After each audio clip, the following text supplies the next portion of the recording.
Convido, né, os que estão nos assistindo a pegarem um copo com água, coloquem um copinho com água próximo de vós, ou uma garrafa, e esperaremos 10 segundos para fazer a oração.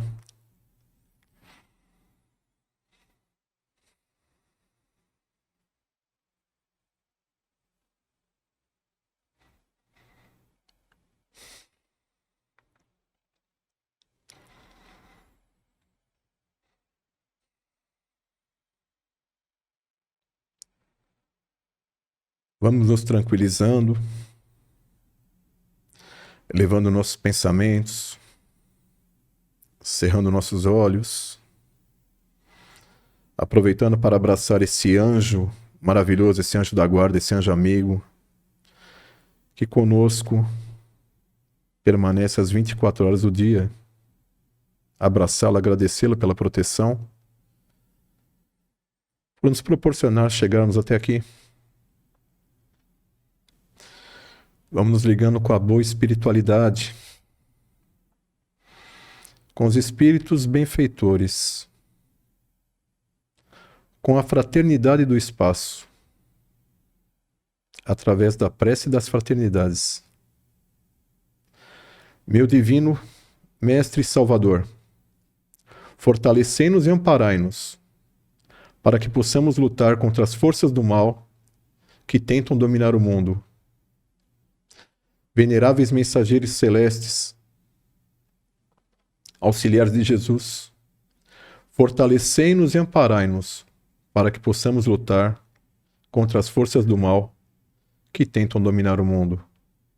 Pai nosso, Criador nosso, fonte eterna de amor e luz, fortalecei-nos e amparai-nos, para que possamos lutar contra as forças do mal que tentam dominar o mundo. Que nosso pensamento se ligue a Ismael, anjo responsável pela evangelização do Brasil a serviço de Jesus. Se aligue a Maria de Magdala, exemplo de reforma íntima, de amor, de abnegação.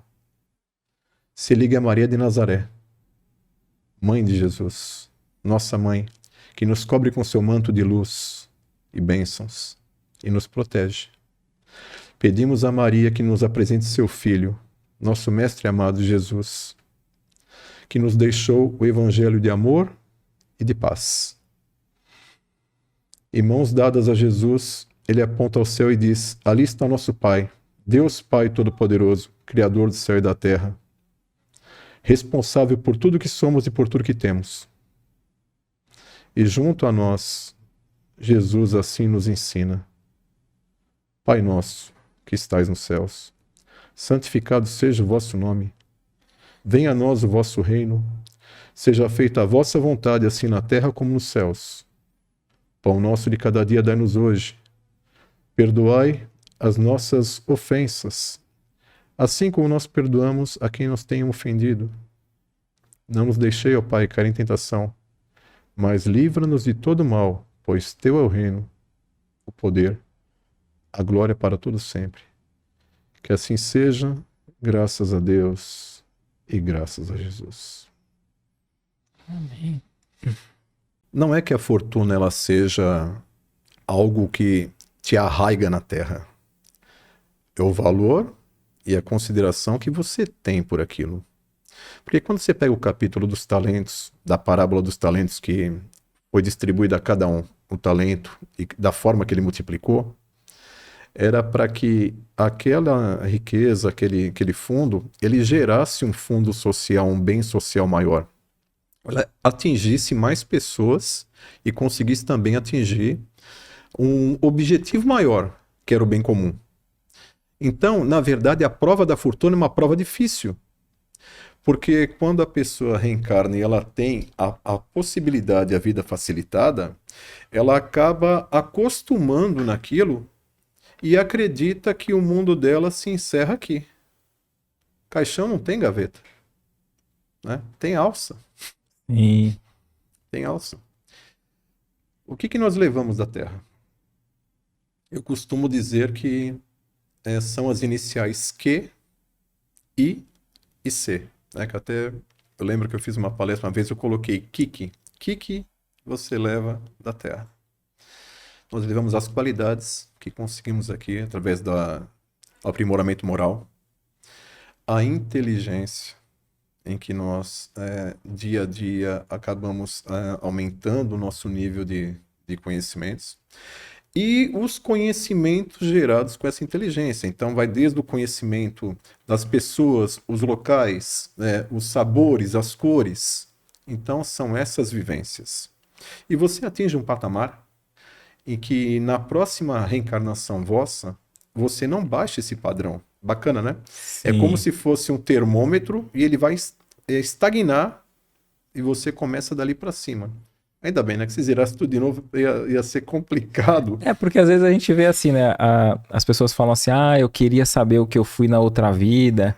E a doutrina espírita vem nos ensinar que o espírito não retrocede, né? Isso. Então, na outra vida a gente não foi melhor do que agora, né?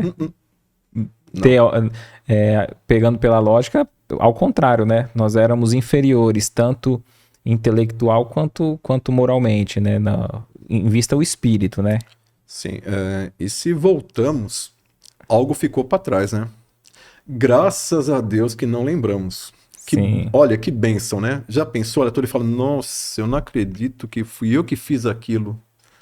Então, nós começamos do zero. Esse véu, ele realmente é um véu necessário para podermos continuar. E vimos, né, as provas que estamos passando, nós pedimos, né? Às vezes fala, puxa vida, parece que eu sou adotado, eu não me dou na minha família. Mas nós pedimos. Lá atrás já tinha alguma coisinha, né, que nós voltamos para consertar. Mas como é que eu faço?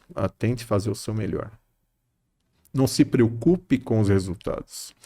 Nós temos o costume de acreditarmos que o importante é sermos reconhecidos aqui. Os louros não têm que ser aqui.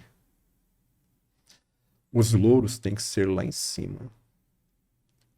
Os humilhados serão exaltados. Perfeito. Sempre que a gente coloca, né, ou comenta aqui no podcast, ou a gente, em qualquer publicação na rede social, ou em contato com algum conhecido, né, que talvez tenha uma simpatia ali pelo espiritismo, mas não se aprofundou nesses detalhes, porque diz assim, minhas provas eu pedi.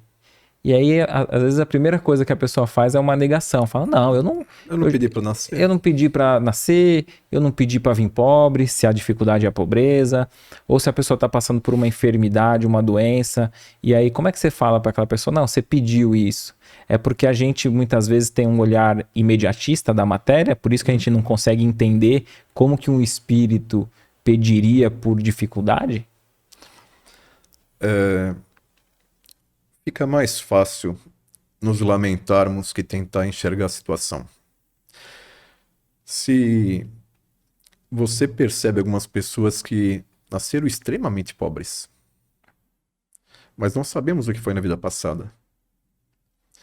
Essa prova foi... É claro que não há... como eu posso dizer? O Espiritismo te ensina que não há um destino certo para você. Há uma prova. E você escreve a sua linha dia a dia. A sua história é escrita por você. Você é o autor, você é o herói da sua história. E as páginas são escritas dia a dia. Tanto que você pode mudar toda a sua história. Nós vemos pessoas que tinham tudo para serem pessoas extremamente ruins e são pessoas extremamente dóceis. E vice-versa. O meio influencia a pessoa influencia o meio, mas todos são capazes de atingir evoluções inacreditáveis. Então não há um destino certo, há uma linha programada, uma linha da vida, em que você, dentro dessa linha, você age com o seu livre-arbítrio, a sua inteligência e a sua responsabilidade vem desse livre-arbítrio e dessa sua inteligência. Mas temos que ter a maturidade de entender que tudo que se passa na nossa vida houve uma motivação atrás. desde defeitos físicos, desde problemas de níveis sociais, problemas de níveis mentais, tudo há um porquê. O que nós não podemos nos lamentarmos e reclamarmos, porque senão não vale, as provas não valem. Era mais ou menos assim. Quando nós nos propomos a fazer um vestibular, as provas são prontas.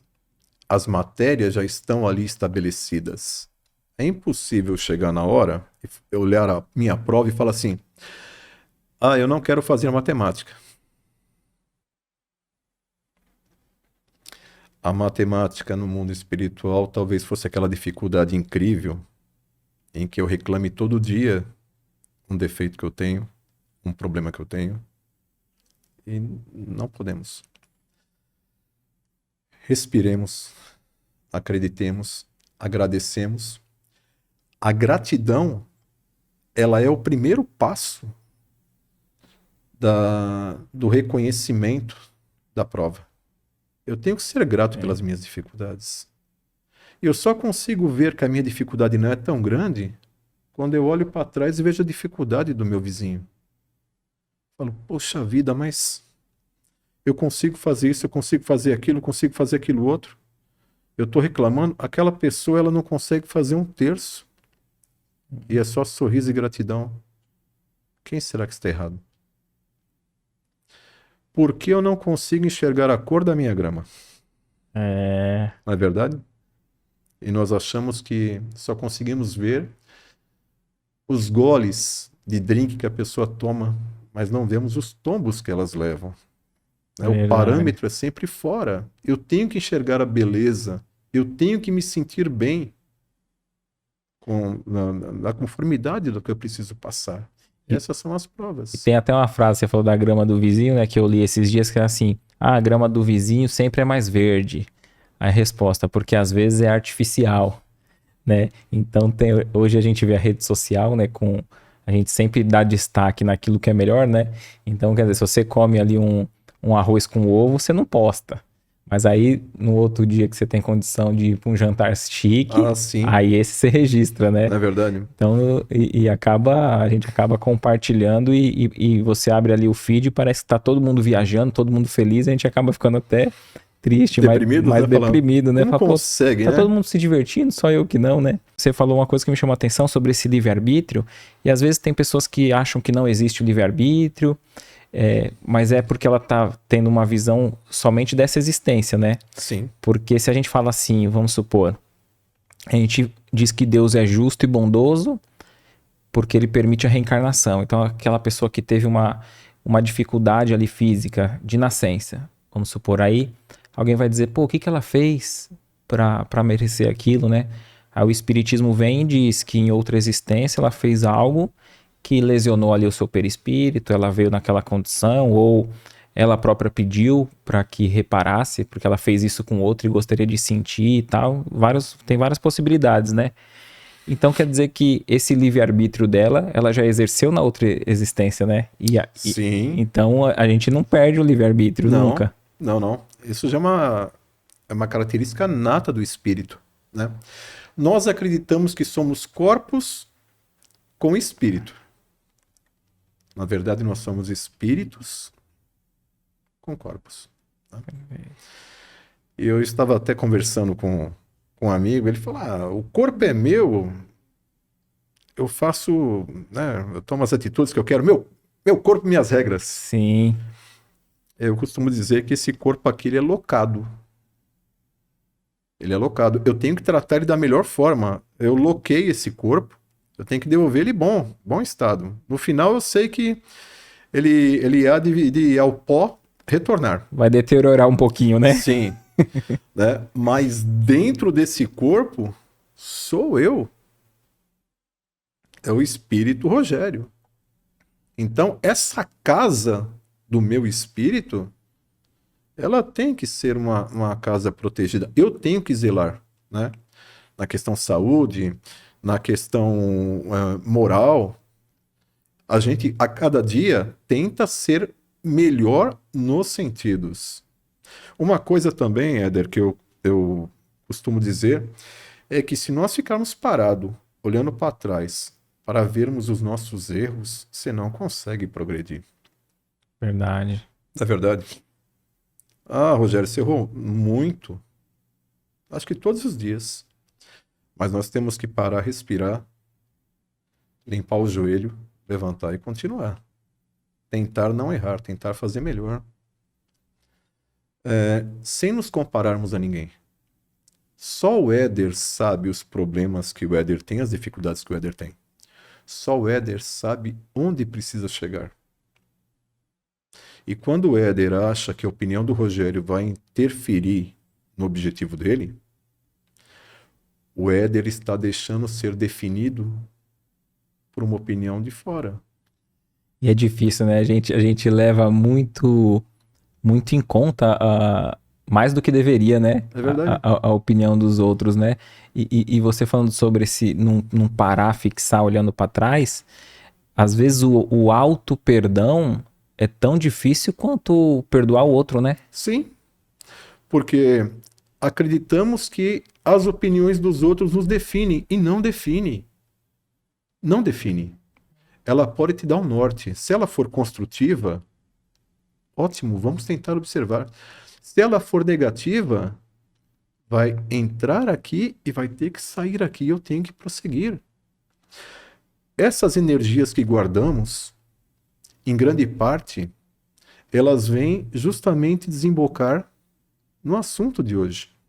Quando eu absorvo energias ruins, a minha tendência, os meus pensamentos, os meus objetivos, eles ficam intrínsecos a essas energias que eu absorvi. Se a energia não é minha, eu não tenho que carregá-la. E essas energias, elas condensam de uma forma, em forma de doença, que acabam depois afetando o meu livre-arbítrio. Eu fico subjugado por tanta energia ruim que eu absorvi. E é aí que nós falamos que a questão da maturidade espiritual, a questão da inteligência, ela está intimamente ligada ao livre-arbítrio. Eu aceitei o que foi definido para mim. E não posso, eu não consigo prosseguir. Somos seres singulares, somos espíritos únicos. Somos DNAs únicos. Somos eternos. E é curioso, né? Você falando isso me fez refletir que hoje em dia, com essa facilidade de trocar informação, de trocar até vídeo, né? Entre um com o outro, WhatsApp, rede social, hoje em dia não é a gente que busca a informação, né? A informação chega para nós por vários lados, de qualquer maneira, né? E às vezes, se a gente está em vigilante, quando a gente vai ver, a gente está lutando por uma luta que não é nossa, né? Que a gente não escolheu. Exatamente. E às vezes alguém apresenta um problema, uma dificuldade ou qualquer situação ali que englobe a sociedade, e como se a gente tivesse que interferir, se posicionar, e aí a gente às vezes sai do nosso foco, né? Aquilo que a gente queria fazer naquele dia, naquela semana de trabalho, seja no trabalho financeiro, do suor ali, seja no trabalho social, quando a gente vai ver, a gente já está vendo coisas dos outros, porque chega e fala assim, mas eu não fui buscar isso, né? Como que agora eu tô preocupado com coisas que não era nem pra eu estar me envolvendo? Tem isso também, né? Os espíritos inferiores, eles conseguem trabalhar de muitas formas. Uma das formas mais comuns é a expansão da notícia ruim. A notícia ruim, ela te prende. E ela chega a ser tão aguçante que ela não lhe deixa sair daquelas páginas com o mesmo teor. Você passa a ter uma vibração diferente. Você passa a vibrar de forma negativa. Você passa a pensar coisas ruins. Você, com o fulcro de eu preciso estar antenado com as coisas que estão acontecendo no mundo, muitas vezes a realidade ela não é exposta, ou quer seja por um furo jornalístico de qualquer tipo, um objetivo qualquer, um objetivo privado, particular, financeiro, mas a verdade nem sempre se mostra. E quando vai buscar essa verdade, o estrago está feito. Perceba que hoje em dia nós vemos, mesmo crianças, né? O tempo todo com o celular na mão.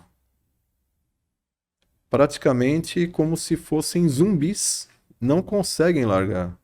Então nós vamos numa reunião, sentamos num bar ali, alguma coisa entre amigos, sentamos numa festa de família, e eu conversando com você, eu com o celular na mão, e você com o celular na mão, e o outro, e o outro, e o outro, e o outro, e a interação pessoal, né? Percebam se você veja hoje crianças na rua, correndo, jogando bola na rua, fazendo brincadeiras de amarelinha, de não sei o quê, né? Quantas Raro, brincadeiras né? tinham? Raro. Brincar de pega-pega, correndo na rua, ser criança, andando de bicicleta, é muito difícil.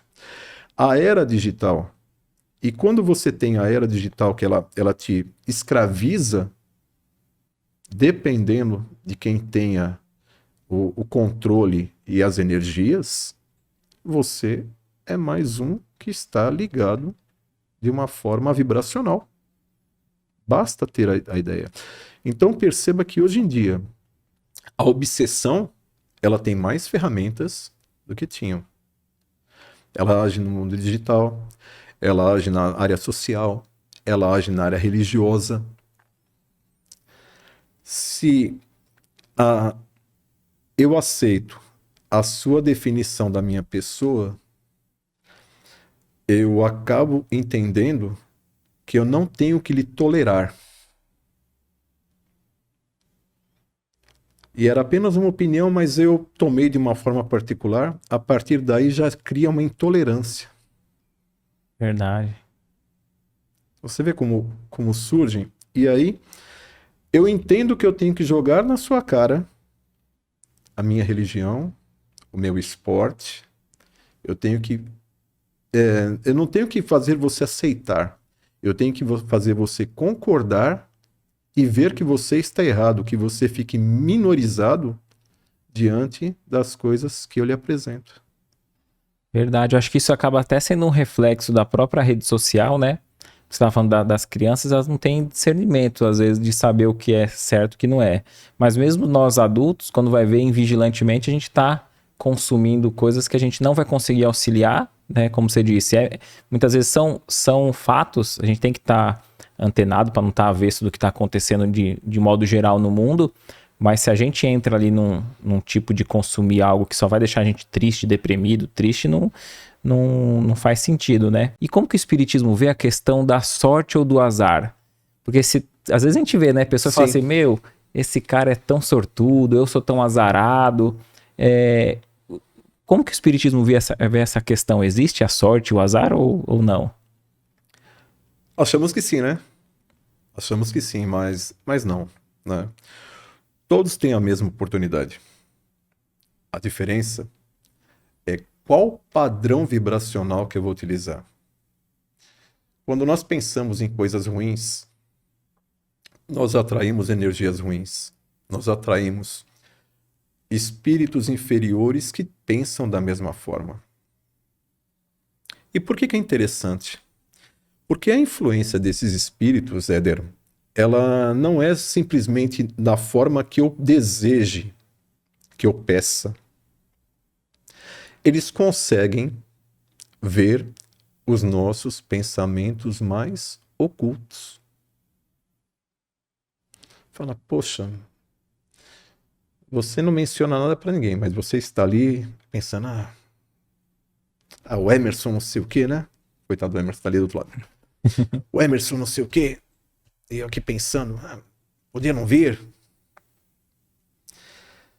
Esse canal ruim que eu estabeleci, esse pensamento ruim, ele é um imã que atrai espíritos que pensem da mesma forma, num padrão intelectual similar ao meu, que vai me dar base de sustentação para aumentar essa energia, potencializá-la, a fim de que eu consiga, de alguma forma, prejudicar o Emerson. Perfeito. Então, uma dúvida que o pessoal tem assim, os espíritos conseguem captar nosso pensamento, né? Sim. Tem até alguns apontamentos aí do livro, né, dos espíritos, que nós estávamos conversando. E então, são 4 perguntas ali, justamente da questão dos espíritos, né?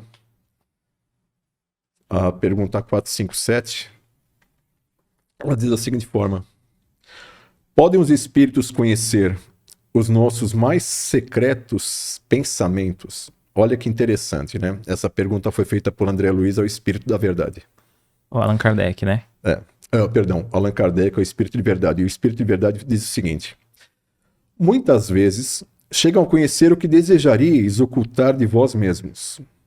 Nem atos, nem pensamentos se lhes podem dissimular. Então, nós acreditamos, às vezes, que em casa, sozinhos, estamos ali, né? Tentando arquitetar alguma coisa, estamos sozinhos? Estamos não. Tem uma legião ali, dependendo do teu objetivo e do teu pensamento, que se ligam exatamente, que é o seu grupinho. O seu grupinho se liga exatamente àquela vontade inicial. Quando julgais muito ocultos, tô sozinho, tô no quarto, tô em casa, tô no banheiro. É comum. Tendes ao vosso lado uma multidão de espíritos que vos observam. Poxa, Rogério, eu não pedi. Pensou. Jesus nos diz que até no pensamento nós pecamos. Né? Pergunta 459. Influem os espíritos em nosso pensamento e os nossos atos? Resposta do Espírito da Verdade: mais do que imaginais. Pois com bastante frequência são eles que vos dirigem. Pergunta 466. Por que Deus permite que espíritos nos excitem ao mal? Por que, se Deus é bondoso? Por que Deus permite isso? Aí é que vem. Lembra quando nós falamos, nós pedimos? Os espíritos imperfeitos são instrumentos próprios a pôr em prova a fé e a constância dos homens na prática do bem. Sem eles, nós não progredimos. O obsessor, ele é importante para o obsediado. Porque tanto obsessor como obsediado vão sair melhores. O obsediado, ele vai entender, vai passar por aquilo e vai entender que lá atrás ele fez algo. O obsessor, ele vai entender que aquilo ali não vai trazer a satisfação plena dele. Porque a primeira coisa que o obsessor pensa é na vingança. A vingança como um ato terreno. Mas que ele está abrindo mão de toda uma felicidade de luz, da possibilidade de ajudar aqueles espíritos que ele amava, que ele esquece, porque eles ficam cegos. Eles ficam energizados de uma corrente tão ruim que ele não consegue enxergar o seu passado. Nós no centro fazemos alguns trabalhos de desobsessão e doutrinamos alguns espíritos. E quando eles conseguem enxergar o tanto que eles perderam, para nós é uma lição de vida.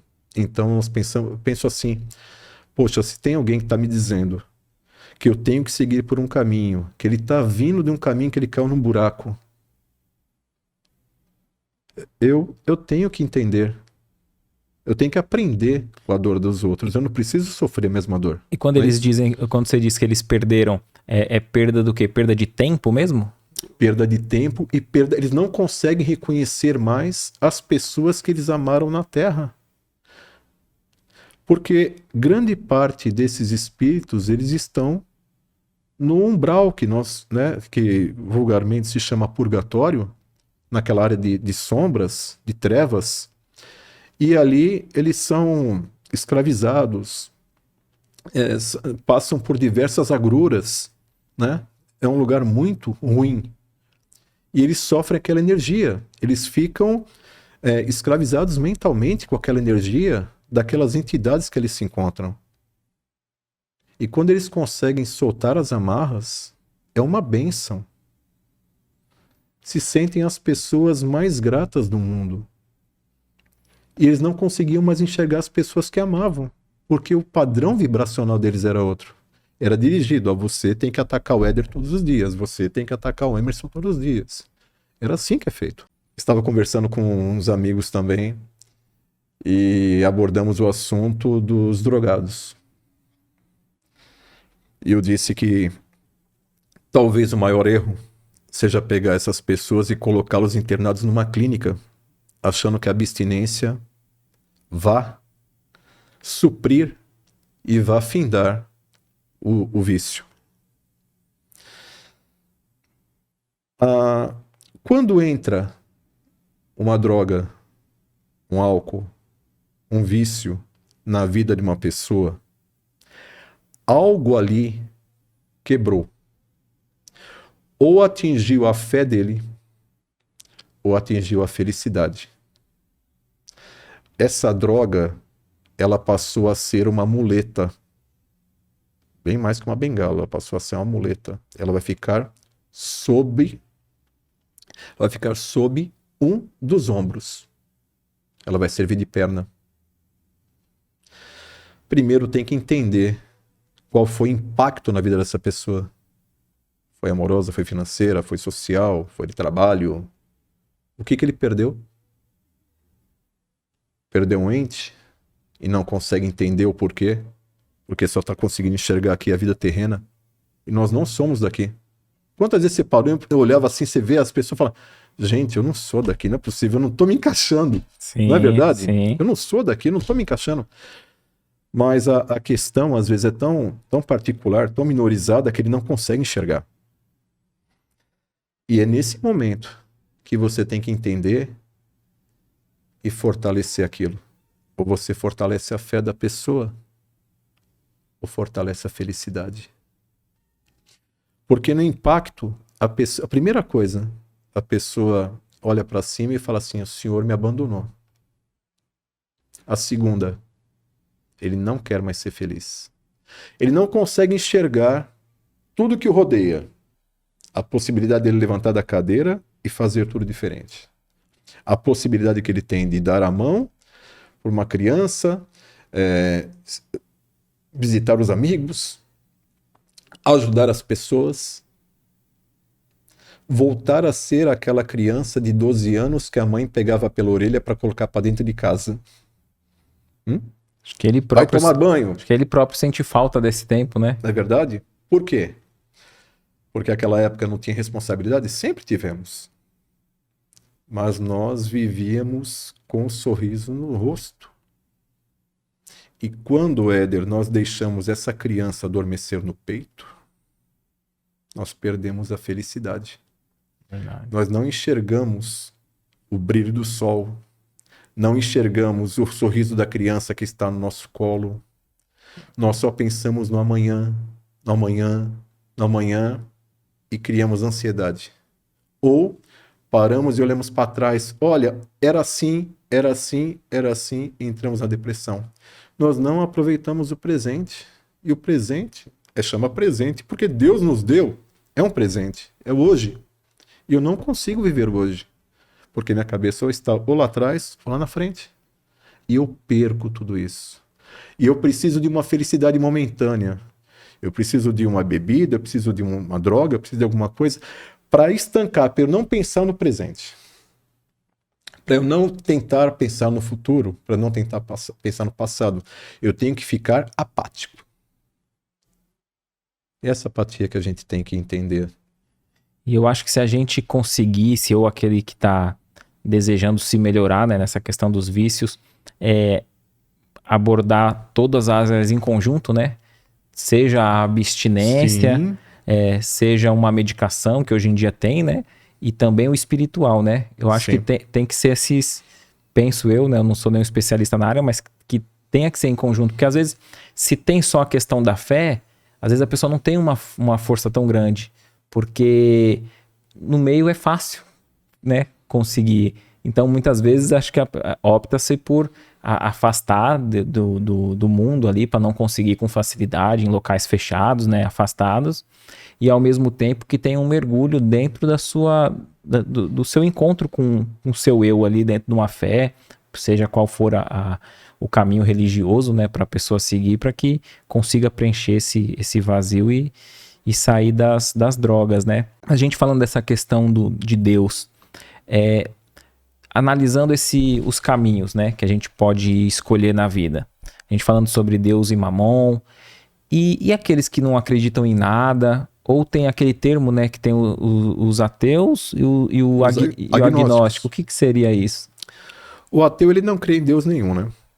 Ele simplesmente não acredita no ente superior. O agnóstico, ele tem uma incerteza. Né? Ele acha que pode haver ou não, mas que não tem a capacidade, ele não consegue mensurar essa certeza da existência. E por que é perigoso? A ciência ela tentou comprovar a existência em si do modo vida e parou num pedaço e não conseguiu continuar a partir da justificativa. Porque no final tinha a mão de Deus. Né?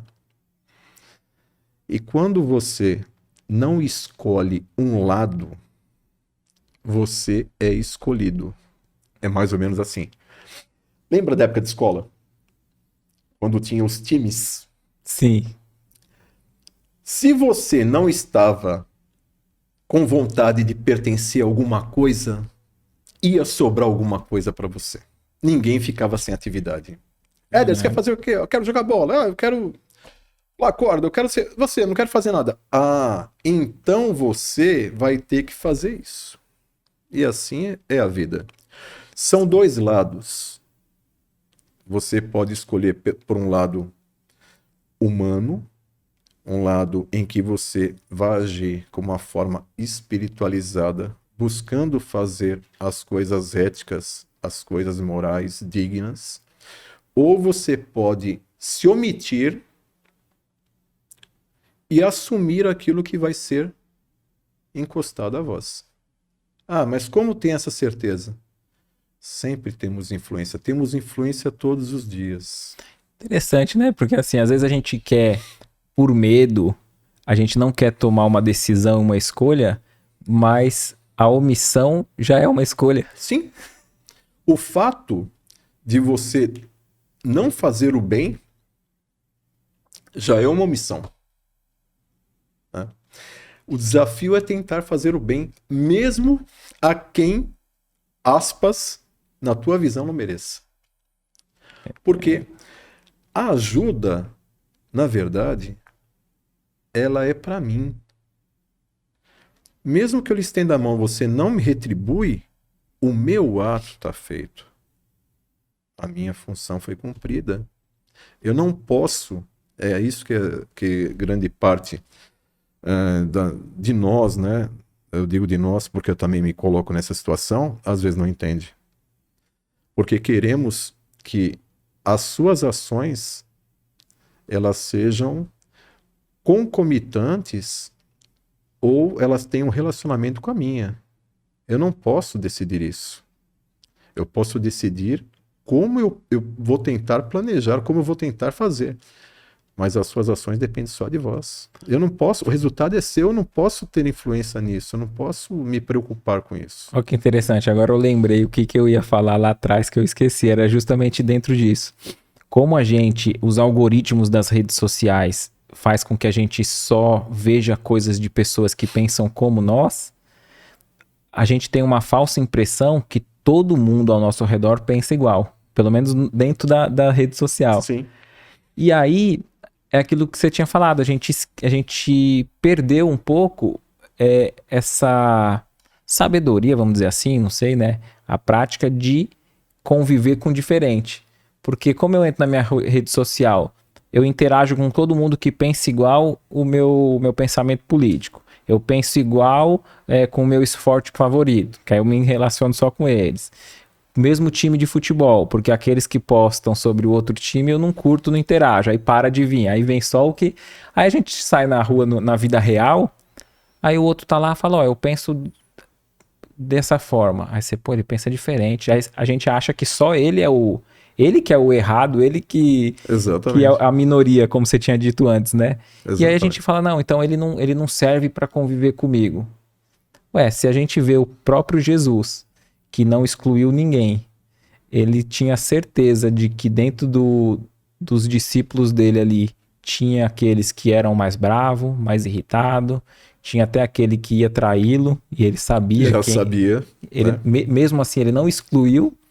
Quem somos nós para achar que temos que excluir do nosso convívio aquele que pensa diferente de nós, né? Isso não significa nem que nós sejamos o certo, né? Só Exatamente. de pensar diferente, a gente já perdeu essa tolerância, né? Quer ver uma coisa antagônica?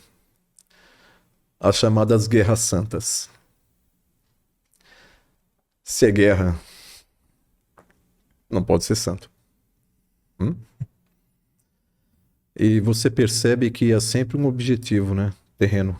Não um objetivo Sim, espiritual, um objetivo elevado em cima. Você viu alguma passagem de Jesus em que ele ofereça resistência? Que ele promova a guerra, promova o ódio, promova a vingança? Houve alguma passagem assim, você viu? Nem quando foram levá-lo para a crucificação, ele pediu para que ninguém interviesse. Não foi? perfeito. Se ele, que foi o melhor e maior espírito que já pisou nesse planeta, disse que não se deve buscar o ódio através, né, curar ou tentar eliminar o ódio com ódio e sim com amor. Ele deixou dois, na verdade, são dois mandamentos, dois, não 10, que se nós fizéssemos, esse mundo seria bem diferente. Primeiro, amar a Deus sobre todas as coisas. O segundo, amar ao teu próximo como a ti mesmo. Os demais, não roubarás, não matarás. Se você ama o próximo, você não vai roubar. Se você ama o próximo, você vai honrar teu pai e tua mãe. Tá, tudo vem desses dois primeiros. E sabe o que é interessante? A gente fazendo o evangelho esse domingo, né? Na casa de estar lá, que a gente faz uma vez por mês. A gente citou essa parte que você falou, né? Dos dois mandamentos. E você vê que, na verdade, são três, né? Embutidos dentro dos dois, né? Amar a Deus sobre todas as coisas e o próximo como a Como a mim ti mesmo. mesmo. Porque às vezes a gente pensa em amar Deus, pensa em amar o próximo E esquece de e nós. esquece de nós, né? A gente só consegue amar alguém se nós nos amarmos, né, Verdade. André? Essa é verdade. Porque a minha essência... E outra, viu? Por mais que eu tente chegar aqui e tentar me passar ser uma pessoa, a minha essência no final grita. É. Né? Eu chego aqui todo certinho, falando assim, daqui a pouco eu tô contando piada, eu tô brincando, né? Sim, Não sim. adianta, a nossa essência grita. E é essa essência que eu tenho que adorar, preparar, eu tenho que estimar, eu tenho que ter orgulho do que sou. Ah, mas eu queria ser aquilo, eu queria ser aquilo outro. Isso são possibilidades da vida. A sua essência é uma só. É essa essência que a gente tem que olhar no espelho quando eu tô de manhã, que eu vou escovar os dentes, é aquela essência que eu tenho que respeitar. Ela vai me encarar. O que eu vou falar para ela? Bonito, hein? Sim. Quer dizer que o senhor quer fazer isso, ao invés de fazer isso, né? Essa a maior justificativa e as maiores cobranças são nossas de nós mesmos. Da mesma forma que a gente estava falando que os espíritos nos influenciam mais do que a gente pensa, a gente conduziu pro lado negativo, né? Os obsessores, vingança, ódio, mas a gente também pode pensar que os espíritos bons também nos influenciam, né? Então, Com certeza. porque se a gente pensa só no negativo, Deus vai ser injusto. Como é que ele vai dar Não. poder pro mal e pro bem não, né? Então, se a gente está em oração, penso eu, se a gente está em vigilância, se em vez da gente pensar mal do colega e pensar em vingança, ódio, a gente conseguir, logo no início, né? Quando surge aquele pensamento, não, ele deu o melhor dele, eu também talvez vou refletir, eu também não agi certo. a gente já corta seria isso, a gente já corta o vínculo com qualquer influência espiritual negativa e a gente passa a ter um relacionamento mais direto com o nosso mentor.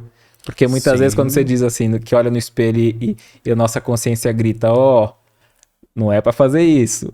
Então quer dizer que também pode ser que não seja nós com nós mesmos, né? Havia um desenho do Pato Donald que eu gostava muito, né? Que aparecia os dois pensamentos, né? O do bem e do mal, em cada lado. Mas é através desse padrão vibracional que nós conseguimos, né? Nós temos mentores. Todos somos médiuns. O que difere é a extensão da nossa afinidade.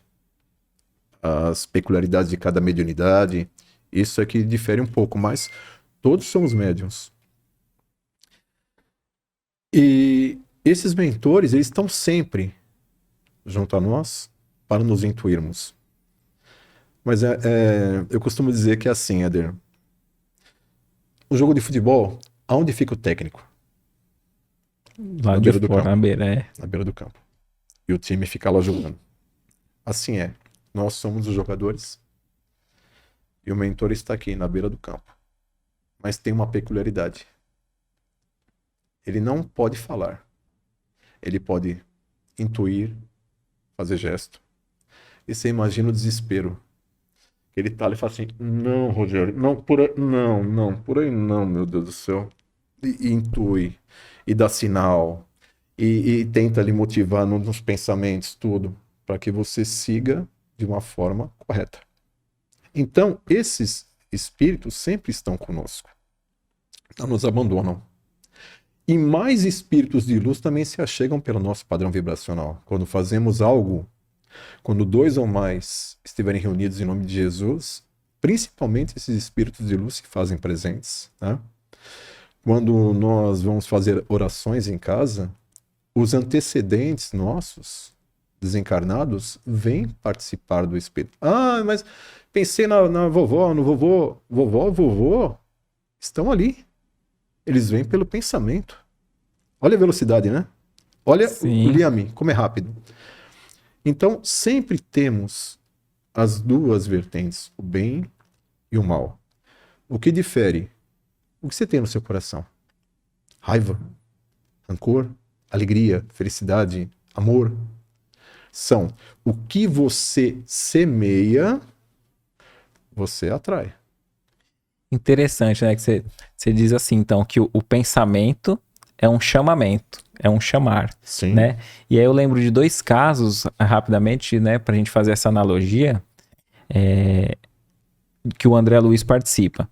Um muito conhecido, né, no filme mostra bem, mas no livro é sempre mais rico, né, no Nosso Lar, que ele vai lá visitar a família dele, ele tem autorização, né, do Nosso Lar para visitar a família encarnada, e aí a mentora dele ali, né, que auxilia, fala, vai, qualquer coisa que você precisar de ajuda, você me chama. Aí ele vai. Aí quando ele vê que a ex-mulher dele já tá com outra pessoa, tinha passado muitos anos, né? Ele fica enciumado ali, ele acaba tendo um desequilíbrio emocional. Aí ele se sente em perigo, né? Porque ele começa a ver que tava voltando aqueles pensamentos menos dignos, baixos, né? Que ele já tinha se livrado, né? Digamos assim, quando ele desencarnou e passou pelo umbral, né? E aí ele relata que ele pensa. Alguns segundos ele se concentra e pensa. E em poucos instantes, acho que não sei se estou falando besteira, mas se é a ministra veneranda ou alguém comparece, esse espírito comparece. Então, quer dizer, o pensamento foi o WhatsApp dele lá, né? A mensagem direta para chamar. A energia terrena que ele sentiu que a veneranda e aí falou, calma, filho. Acho que ele pensou nela e, tô precisando de ajuda. E ela veio.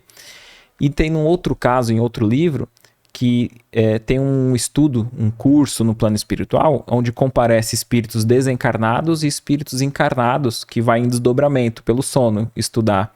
E aí o mentor olha lá, né, daquele curso ali e tal, e vê e fala assim, tá faltando 2, 3 pessoas. E manda um dos coordenadores ver o motivo desses encarnados não estar ali, né? E aí eles vão ver um, outro tal, mas tem um que o André Luiz vai junto e ele vê que o espírito estava próximo do corpo dele material, perispírito fora, e ele ali em atitude menos dignas com 2 mulheres em espírito, né? Desencarnadas e ali. E aí o rapaz vê que foram buscá-lo, ele envergonhado, que faltou nesse curso de estudo mais digno, estando com aqueles espíritos ali em atitude que a gente já pode imaginar, né? E aí elas, vai embora, tenta debater, né, ali com o André Luiz e com o mentor. E aí elas argumentam, ele nos chamou o dia inteiro, responsabilizando, Sim. nós não somos os algozes, não somos nós o mal que viemos aqui, ele nos chamou o dia inteiro. E aí eu fico imaginando, e como foi esse chamamento? Pensamento. Pensamento. Seria isso? Foi. A vontade, ela não precisa ser manifesta. Precisa ser dita. Ela tem que ser sentida. Né? Uma das orações mais fortes é aquela que você não mexe os lábios. Então, todo pensamento é uma oração. Se nós aqui agora baixarmos nossas mãos, cerrarmos nossos olhos e dirigirmos uma oração de fé a qualquer lugar que esteja necessitando, no Japão, em fração de segundo, velocidade de pensamento, essa pessoa recebe. Se nós cerrarmos nossos olhos e jogarmos uma energia muito ruim a uma pessoa, essa energia vai bater. Vai vingar, Rogério? Depende. Depende da energia, do tom vibracional que esteja essa pessoa. Se a energia dela estiver forte, a energia mais forte submete a mais fraca. Perfeito. Se a energia dela estiver fraca, essa carga que muitas religiões chamam energia ruim, energia maléfica, quebranto, mal olhado, olho ruim, olho gordo, derruba. Derruba, derruba. Chico tinha muito receio com essa situação. Porque ele falava que nem todas as pessoas às vezes conseguiam fazer essa blindagem, né? Estar bem, estar forte, buscar, né, dentro de si as energias. Porque nós sempre buscamos o resultado dos problemas fora. Nós vamos buscar a cura fora.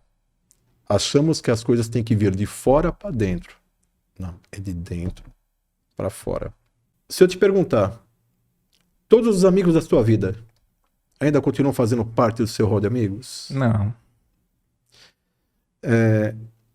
São pessoas muito importantes na nossa vida. Eles passam, alguns passam e vão, outros passam e ficam, outros vêm e permanecem. Mas é de acordo com o seu padrão vibracional. Quando você começa a elevar um certo padrão, algumas amizades que eram temáticas, elas se perdem porque elas não têm muita consistência. E talvez o nosso maior erro seja que nós coloquemos uma máscara para servir em determinado grupo. Verdade.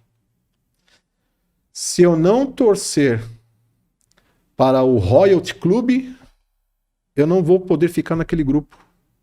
Eu valorizo a permanência naquele grupo por questões morais, terrenas, materiais, benéficas, a certo ponto. Mas quando eu paro e penso e vejo que aquilo não está me engrandecendo, eu, sozinho, me decepciono. A decepção é sempre nossa. Quando eu me decepciono com você, é que eu acreditei valores a mais que eu achava que você tinha na minha expectativa. Né? Na expectativa do Rogério. Mas o Éder sempre foi o Éder. E eu queria que fosse diferente. Então o erro foi meu em criar expectativas.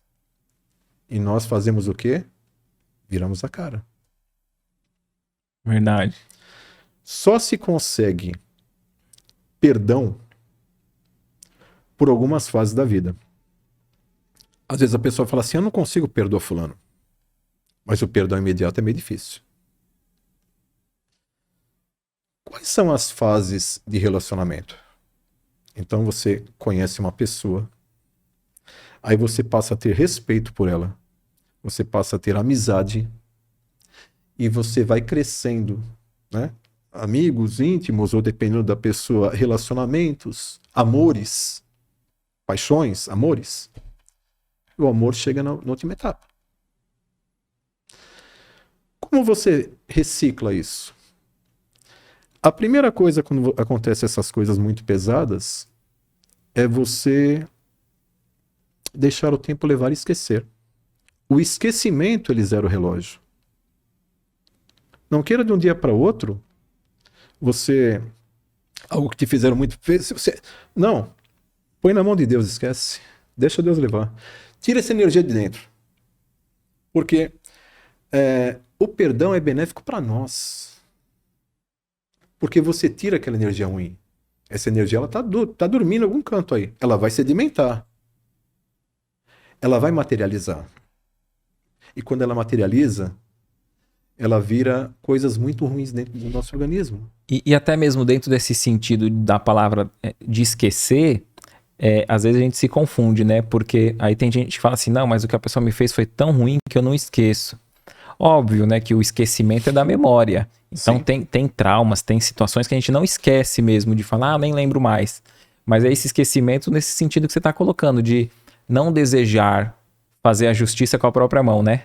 Não desejar que o outro passe aquilo que ele fez você passar. Aí é o esquecer, né? Porque, lógico que, por mais que você pense assim, não pensa numa laranja. Você já pensou, né? Então, se a gente tem uma situação de trauma, de dano, se a gente fala assim, eu não vou lembrar daquilo, quer dizer, você lembra automaticamente, né? Mas eu acho que esse esquecimento, esse perdão, é justamente não desejar para o outro aquilo que a gente acredita que é a nossa justiça, né?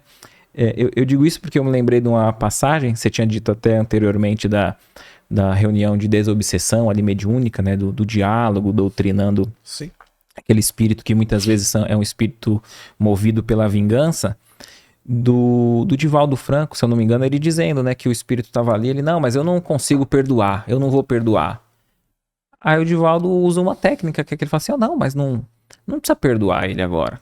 Aí o espírito, mas como assim, não? Não é isso que você vai me propor? Não, faz o seguinte, não precisa perdoar e amar ele agora. Isso é muito difícil, né, como você disse, mas só deixa pra Deus fazer a justiça, esquece, cuida de você, vai atrás do que você gosta, do que... Aí parece uma proposta mais inteligente. Sim. E automaticamente, esse espírito progredindo, avançando, ele próprio vai reconhecer aonde ele errou, o outro vai reconhecer, e o perdão vai surgir, creio eu, de forma natural, né? Porque muitas pessoas já passou por dramas profundos, né? Então, como falar para alguém exercitar o perdão de imediato, né? Não dá. Tem um tempo de cura. O tempo cura tudo. Agora você estava mencionando anteriormente, né, sobre essa influência espiritual, às vezes negativa no nosso dia a dia, né, num círculo social, em todas as áreas. E a gente tem um caso, né, que eu gostaria que você contasse e nos esclarecesse, né, que é bem interessante. Fica até uma recomendação de leitura, né, que é a que aconteceu na Casa Espírita, né. E esse Aconteceu na Casa Espírita, que é esse livro, né, do médium Emanuel Cristiano, pelo espírito Nora. O que ele relata, né? Vamos lá. Olha, eu li esse livro, eu achei esse livro fantástico. Eu trabalho numa casa espírita já no Lar Paz e Amor. Aliás, um abraço, né, a todos os nossos dirigentes, trabalhadores daquela casa, encarnados e desencarnados, que é muito importante também dizer dos desencarnados que ali trabalham. E eu tive a oportunidade de ler esse livro. Eu até anotei aqui. Há um trecho do livro em que ele se chama Infiltração Programada. E diz mais ou menos assim: por favor, percebam a riqueza de detalhes que o espírito ele deixa no texto. Em estranha cidade do plano espiritual inferior, congregavam-se espíritos obsessores com as mais perversas intenções. Reunidos em sombria praça, traçavam diretrizes de perseguição e destruição de respeitável instituição espírita. Entidades recém-desencarnadas perambulavam lunáticas pela estranha região. Semi-escravizados, por mentes maléficas que as transformavam em verdadeiro material humano de desequilíbrio.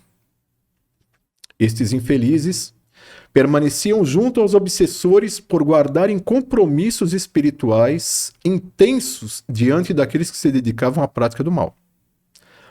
A psicosfera da cidade bizarra era densa, triste, angustiante e depressiva, resultado dos pensamentos de seus habitantes. Olha como o pensamento ele cria, e principalmente no mundo desencarnado, ele materializa o meio em que se está.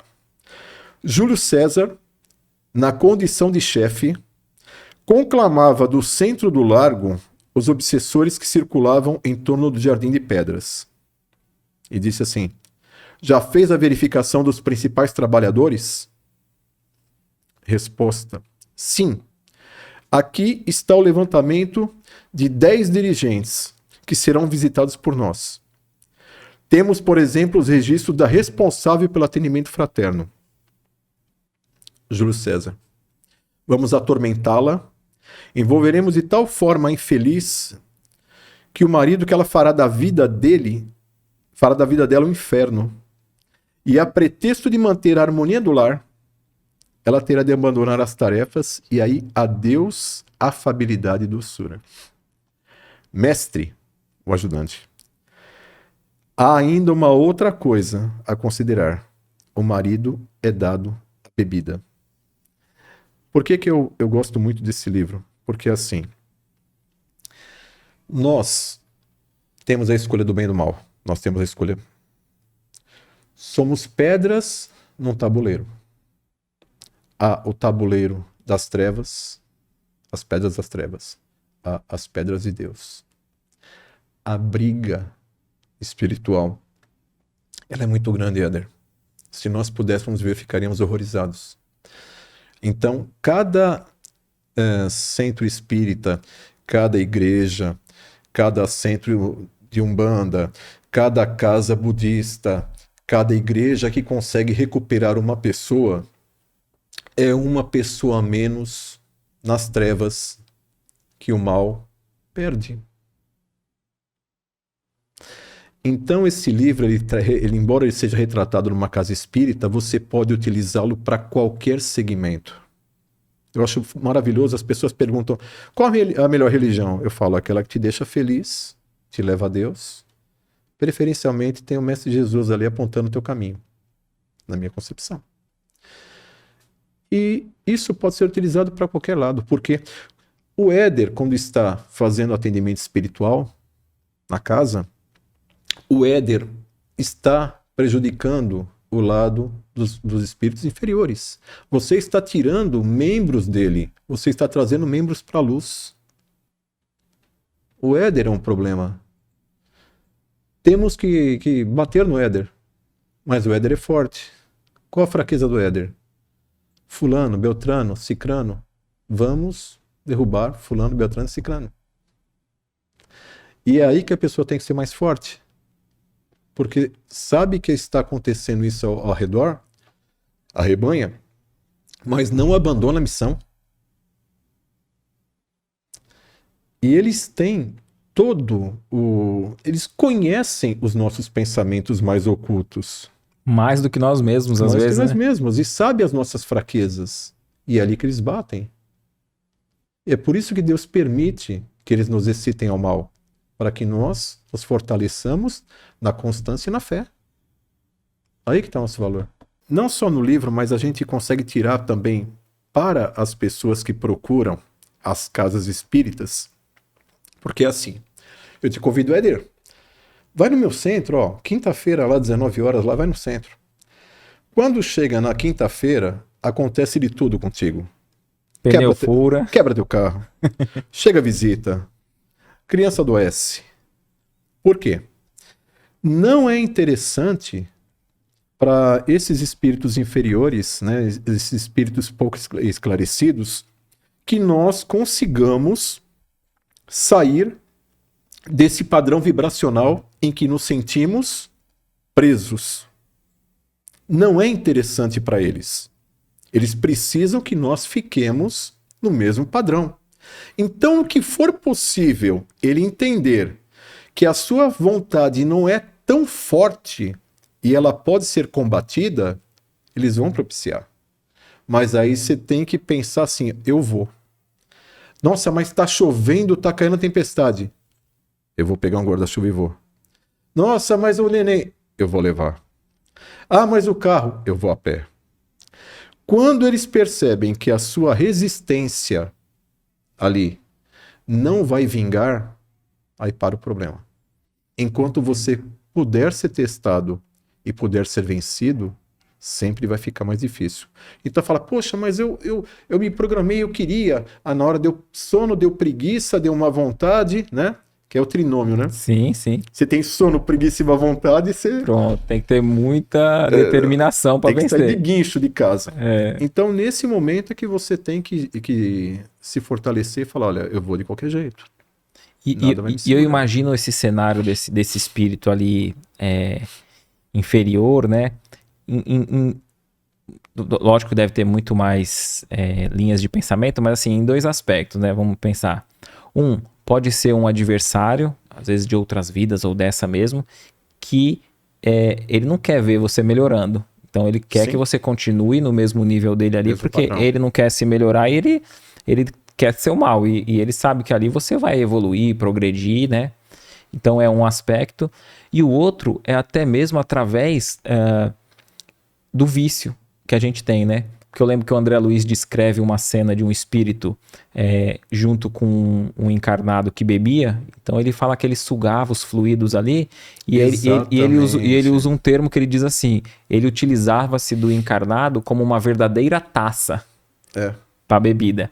Então eu imagino que quando ele sabe que você vai para um local religioso ou qualquer lugar que você vai se melhorar, quer dizer, consequentemente você vai abandonar ou diminuir o Aquela hábito. mina vai secar, né? Então o espírito vai falar assim, pô, se eu perder essa minha taça humana em que eu me delicio ali com os prazeres do álcool, vai dar muito trabalho eu encontrar outro, porque outro já tem outros espíritos ali Sim. que eles não vão deixar ele chegar. Fala, não, esse aqui já é meu. Esse é meu. Então, ele vai fazer de tudo, como você disse, para que te mantenha naquele hábito, que é o vício, o mau hábito, para que ambos continuem ali na parceria, né? Toda compulsão, ela é feita dessa forma, né? O padrão vibracional pede e chama os espíritos obsessores daquele mesmo padrão vibracional. Na hora do álcool, não é um obsessor. É uma legião. Na hora da droga, do cigarro, né? Dos vícios carnais, Sim. não é um. São vários. E eles ficam intuindo, olha, tá na hora. Ó, vamos lá. Ó, e a pessoa fica agoniada, não consegue se controlar porque a influência que ela tá, o padrão que ela tá, ela já tem uma predisposição. Sendo motivada, fica praticamente impossível resistir. Né? Por quê? Mas, é claro, há essa tendência, mas também há influência. E temos chakras. Esses chakras, eles servem como canudos. E é puxada energia por ali. Somos bebidos, fumados, né? Sentidos. Sim, sim. Né? Dos mais variados, de acordo com a compulsão a que estamos declinando. E por que eu falo isso? Porque é importante a pessoa saber que ela consegue combater. Quando ela começa a mudar o pensamento, ela vai se blindando, Éder. Poxa, mas tem como eu afastar esse obsessor? É como se fosse a sintonia de um dial de rádio. Você está numa rádio e você vai passar para outra. Você vai mudar a sua sintonia. A partir do momento que você começa a pensar coisas construtivas, tentar fazer o bem, tentar buscar coisas que lhe deixam felizes, tentar aumentando a sua fé, aumentando o seu contato com o seu anjo. Fala, mas como é que eu mantenho o contato com o meu anjo? Qual que é o WhatsApp dele? Porque hoje em dia é assim, né? Se você não tiver um número. A forma que eu acho mais fácil é quando vai descansar à noite. sentar na beirada da cama, respira fundo, né? Respira, solta pela boca umas 5, 6 vezes. Aí pensa em Jesus. Aí vira assim e fala: anjo, nem te conto. Aí você conta tudo pra ele, né? Você conta, você narra, você pede orientação durante o sonho, você canta, conta piada. O anjo é teu, te conhece desde quando você foi concebido, quando você era semente, né? E até hoje a gente fica pensando na questão da vida, da decisão se a pessoa tem que viver ou não. Mas ali você gera uma vida na semente. E fala, rapaz. E ele vai te ouvir. Ele vai te ouvir. Uma coisa muito comum, amanhã é finados. E temos o hábito de lembrar nos finados sobremaneira no dia 2. Mas eu posso conversar com os meus antepassados todos os dias. Que forma, Rogério? Mesma forma, eu sento na cama e falo: e aí, pai? E aí, vô? Como é que o senhor tá? E eles vêm? Vêm. É o pensamento. Se eu atraio o obsessor, se eu atraio o espírito de luz, por que eu não posso conversar com meus antepassados? E a gente sente aquela presença, aquele arrepio no cabelo, aquele apito no ouvido, né? Aquele calor, a gente sente a presença deles. Ah, eu queria ter falado aquilo. Fala. Poxa, olha, aquele dia eu deixei de falar, mas é assim, eu te amo, não sei o quê, ó. Ó, eu sou agradecido por isso, eu sou grato, obrigado por ter participado da minha existência, obrigado por ter me feito a pessoa que eu sou. E eles se alegram só pelo fato de ser lembrado, né? O espírito que trabalha conosco lá, um espírito de luz, chamado Igor, ele diz que aqui na Terra nós vivemos de papel. Lá no planeta espiritual é luz. Então, quando fazemos uma oração, eles ficam muito bem. Eles precisam dessa luz. Essa oração, ela significa: a minha família está forte, eu posso continuar os meus estudos. Porque a pessoa pensa que ela desencarna, vai lá e fica de boa. Não, você vai estudar, você vai se preparar, você vai trabalhar, né? Aqui você não faz nada. Ah, eu não trabalho o dia inteiro. Não, aqui você não faz nada. Lá você vai trabalhar bastante. Então, eles conseguem seguir o caminho. Porque até nesses desencarnes em massa, grande parte, embora ainda não saiba, mas alguns deles são arrebanhados para já trabalhar no exército de Jesus, enfrentando essas correntes do mal. São espíritos muito preparados. Então, quando alguém desencarna, a gente fala assim: agora vai descansar. Não, né? Vai passar aquela turbulência, readaptar e continuar progredindo, né? Passa pelo tratamento espiritual e fala: filho, firme. Sim. Vamos à labuta. Dentro desse momento que nós vivemos hoje, né? Desse mundo de transição, né? Que a gente estuda e vê, né? Provas e expiações para regeneração. A gente vendo os ensinos de Jesus, tem ali os trabalhadores da última hora, né? A gente pode compreender que aqueles que trabalham no bem, seja o espiritismo, né? Todos aqueles que se dedicam no bem nos dias atuais, são esses trabalhadores da última hora? Sim, tem até a parábola dos trabalhadores da vinha, né? Uhum. Em que o senhor passava e ia dando uma moeda para cada trabalhador nos demais horários do dia. Então ele saiu, pegou às 6 horas da manhã, contratou, e por fim, quando foi 3 horas da tarde, ele contratou o último e deu a mesma moeda para cada um. E até o do primeiro horário questionou, fala: poxa, mas nós estamos trabalhando o dia inteiro, ele chegou agora e vai receber a mesma coisa? E a resposta foi o seguinte, né? Assim que o trabalho apareceu, ele se voluntariou. Então, o que a gente tira de mensagem? Todos somos sujeitos à mesma benesse. Talvez um dos maiores erros é eu achar que dentro da minha casa dentro do meu rol de amigos, as pessoas elas têm que fazer a mesma missão que eu no momento em que eu quero. Cada um tem o seu despertar. Nós temos que propiciar para que essa pessoa ela desenvolva as habilidades dela, psicográfica, clarividência, clareaudiência, oratória, né? Dicção, amor, fraternidade, caridade, em qualquer segmento religioso. Jesus não estabeleceu religião, só falou que a igreja verdadeira é o coração do homem, então não temos que taxar como religião. Não importa onde essa pessoa faça. Temos que propiciar o terreno, temos que semear. Então, quando eu vou e falo, não, minha filha tem que ir, meu filho tem que ir nessa religião, né? Não é assim. Propicie para que essa pessoa ela tenha padrões morais elevados, porque vai surgir o despertar dela. E você citou anteriormente, a gente conversando sobre ateu, agnóstico, então a gente não deve se surpreender se ao a gente desencarnar, a gente vê ateus em condição muito melhor do que religiosos no mundo espiritual? Porque a questão é da essência dele. Né? É óbvio que ele tem influências. Mas até que ponto eu estou blindado dessas influências? Até que ponto que a minha essência ela é mais forte? A energia é mais forte? A submeta é mais fraca? Quando eu acho que por ser espírita eu vou ter um lugar diferente, eu me afasto. É justamente o contrário. Quando eu acho que eu não preciso, eu sou o que mais preciso.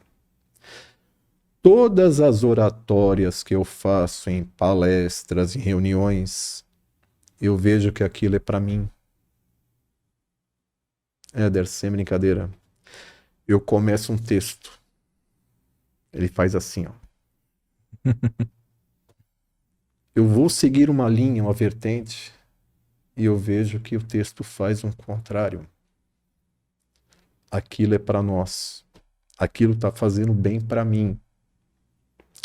Eu lembro que a primeira vez que eu fui num centro espírita, era perto do meu serviço, eu saí com a minha esposa e tivemos um dia difícil, né? Porque os nossos filhos estavam...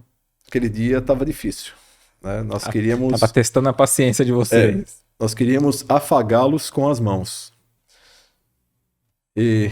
Emerson, nem te conto. Uhum.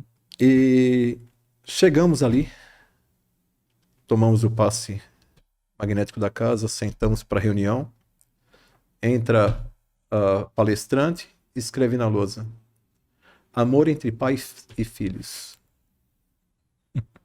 Aí eu percebi que a espiritualidade ela te coloca as ferramentas à sua disposição e basta que você as entenda. Então por isso que eu falo, cada palestra que eu faço, cada bate-papo que a gente tem, cada atendimento, aquilo é para mim. Está sendo benéfico para mim. A maioria das palavras, embora eu busque, no final ela tem uma conotação para mim. Porque nós somos provados todos os dias.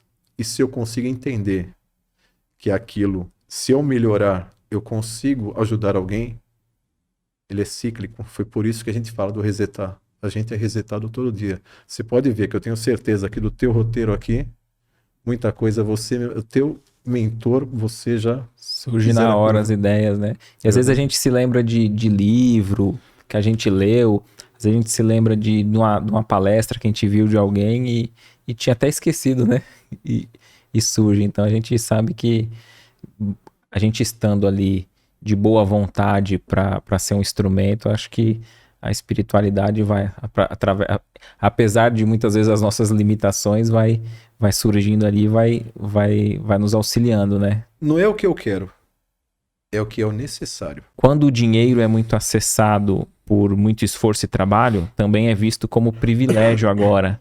Soa que é um erro ter acesso ao dinheiro, ou que já obtive hoje uma graça, e pior está por vir, no pós-morte ou não. Gostaria de ouvi-los sobre isso, né? Aí ele parabeniza aqui o podcast. Então acho que ele coloca assim, né? Se o dinheiro e ter dinheiro, no sentido de ser uma maldição, né? Assim, algo ruim. E até porque a gente estava dizendo, né? Que é mais fácil É difícil um rico entrar no reino dos céus, né? Então, aí você puder esclarecer o porquê dessa dificuldade e qual Claro. a relação nossa do espírita com o dinheiro, né? O que o espiritismo nos diz. Não, a fortuna, ela não afasta o rico dos céus.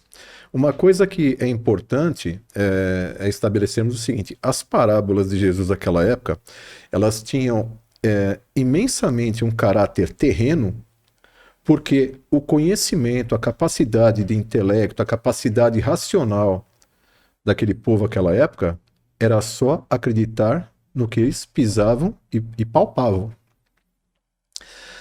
Quando ele falou para se desfazer da fortuna, era para que ele não tivesse arraigado a materialidade. Qual que é a função do dinheiro? É uma função social. Ser rico não é pecado. Ser rico não te afasta dos céus. O importante é como você se apega a isso.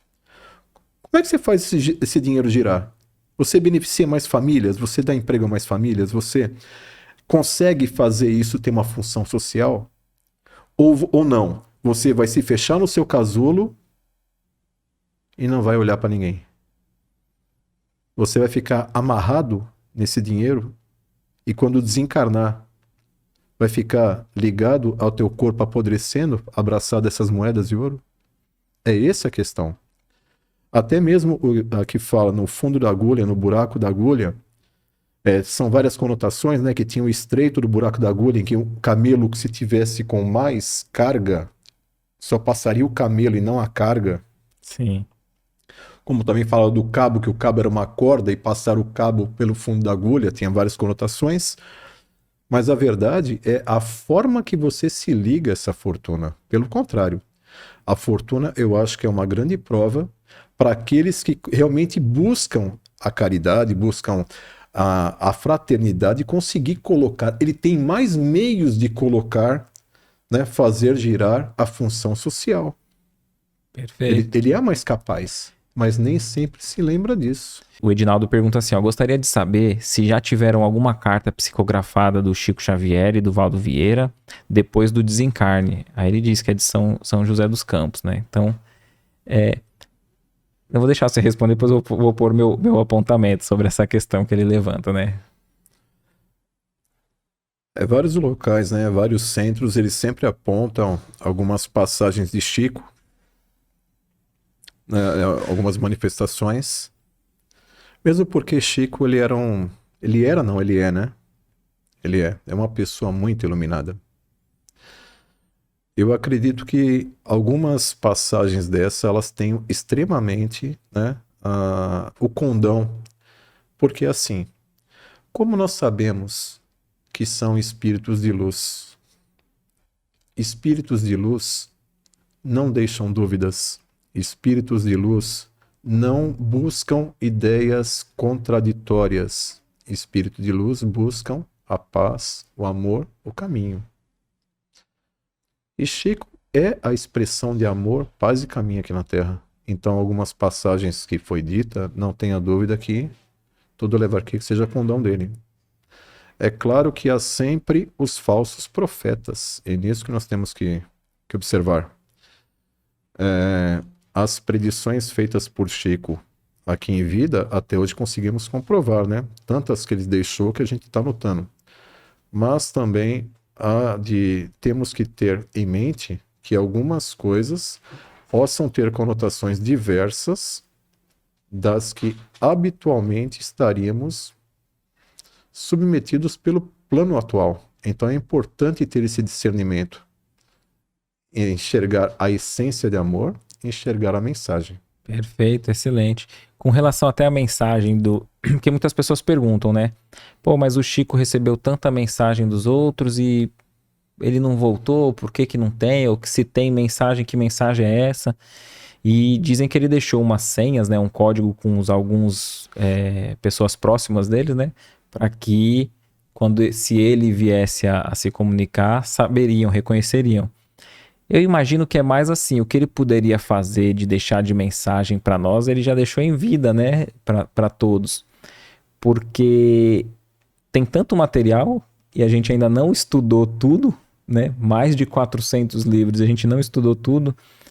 Então, às vezes, não estou dizendo que é a questão do nosso amigo aqui que comentou, mas tem outras pessoas que já recebi mensagem aqui na página que diz assim, então por que que ele não se comunica? Por que que não tem uma mensagem, né? Como se fosse desacreditar. Como se tivesse... porque assim, se viesse uma mensagem dele, que tipo de mensagem faria eu, você ou outro acreditar que era ele? Muitos que buscam, e lembra, não estou dizendo que é a mensagem do nosso amigo aqui, que querem isso é mais para ter material para atacar, né? Uhum. Então, o que ele poderia, penso eu, o que ele tinha de mensagem, o que ele tinha já é um exemplo, a própria vida dele. Tem tanto livro que ele trouxe que o que ele tinha que dizer para a humanidade, ele já disse nas suas obras e exemplificando nos livros e na sua conduta do dia a dia, né? Quantas vezes você ouve dizer no dia, em redes sociais, algumas tal, em televisões, a palavra Deus? Quanto mais a palavra Deus estiver afastada, mais conveniente para os espíritos inferiores dominarem o que eles pretendem dominar. Então, o afastamento dessa questão Deus da face da terra, o apagamento do nome de Jesus, né? Ou a ridicularização das situações que se encontram, são espíritos reencarnados extremamente, né, inferiorizados, infelizmente, mas que estão sujeitos à evolução. Vai ter um momento em que eles vão enxergar a luz. Perfeito. Todo mundo tem. Se não for nessa, na próxima, mas vai ter um momento que vão enxergar. O importante é que nós continuemos fazendo o nosso trabalho de formiguinha. Não podemos parar. Perfeito. O importante é melhorar um pouquinho, que seja a cada dia, Um pouquinho né? a cada dia. O que dizer sobre a realidade de hoje em que as pessoas estão disseminando a atitude de se afastar de pessoas tóxicas, de pessoas narcisistas e tantos outros rótulos, né? Então tem surgido muito isso, né? Da gente se afastar de pessoas tóxicas, narcisistas, egoístas e tal. E que visão que você traria, assim, dentro do espiritismo, do evangelho, né? É aconselhável ou você acha que fica muito cômodo, né? Ampliando a pergunta da nossa amiga, fica muito cômodo para nós, né? Afastar todo mundo, ou também a gente não tem como sofrer do lado do outro porque ninguém muda ninguém, né? Quando nós falamos que para pertencer a um grupo, eu tenho que estar sintonizado com aquele grupo, a minha essência tem que bater com essa pessoa. Eu não posso tentar mudar o destino dela. Até a certo ponto. Quando questionado, eu posso tentar orientá-la. Mas as essências, elas se divergem. E você vê, às vezes, amizades tantos anos, do dia para a noite, elas se vão como se fossem pessoas que não se conhecessem, ou totalmente contrárias, totalmente inimigas. Mas é porque a essência naquele momento não bate mais.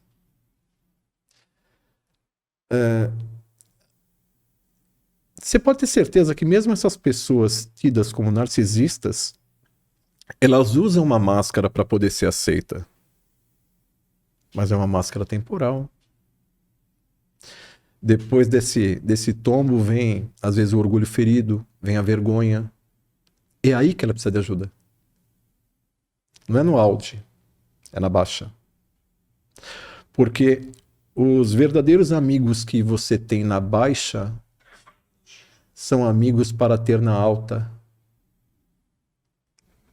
É na baixa, é quando você está no chão. No chão. Quando você acha amizades no topo, você não consegue ter amigos.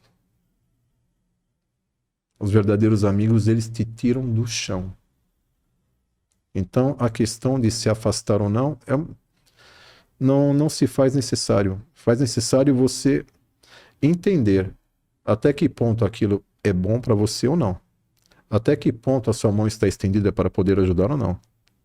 Mas não tente decidir pela pessoa e esperar que ela aceite os trilhos que você está dando, porque vai afastar. É um momento em que ela não vai entender. E talvez a maturidade espiritual dela naquele momento não esteja tão a prumo como gostaríamos. Tudo é um tempo. Maturidade é um tempo, a parte espiritual é um tempo, a parte do amor é um tempo, a parte profissional, a parte familiar. Perfeito. E por mais, como diz Elis, por mais que contestamos, sempre seremos os nossos pais. E assim vai ser na vida toda. Maturidade não é idade.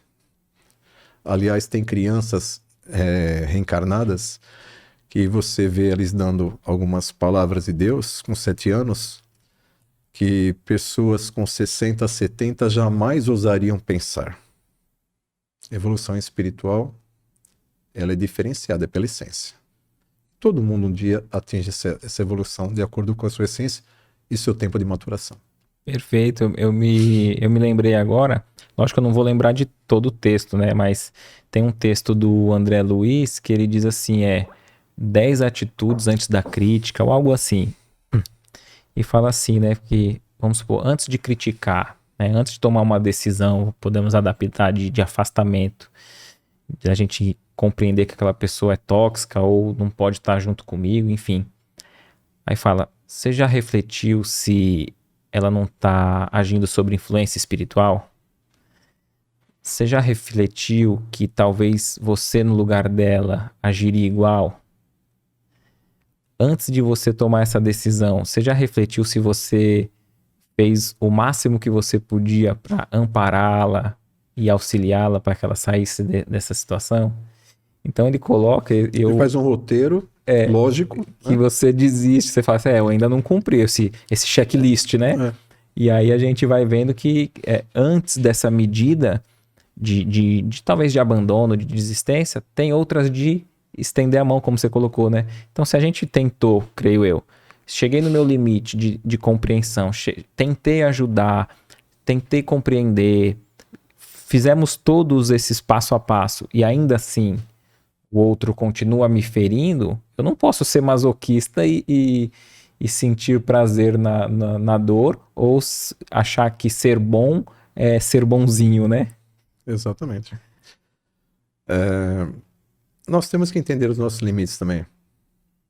Se eu for... Eu gosto do azul, mas se eu só buscar as pessoas que gostem do azul, eu não vou conseguir enxergar todas as cores. Eu tenho que viver com a diversidade. A diversidade, ela é uma prova para mim, mas também me fortalece. Me dá limites. Eu consigo entender meu papel. É através desse entendimento que eu consigo melhorar como pessoa. Para e passo. Devagar. Mas tentando fazer o meu melhor todos os dias. Isso é importante. Não consegui fazer a rotina hoje, mas eu dei os passos e tenho fé que amanhã eu consigo. E um pouquinho amanhã. E um pouquinho amanhã. E é assim que se constrói as coisas sólidas, né? Não é de um dia para o outro. Um dia após o outro, um pouquinho, um degrau por dia. A escada de Jacó para chegar ao céu. Um degrau ao dia. Esse que é importante.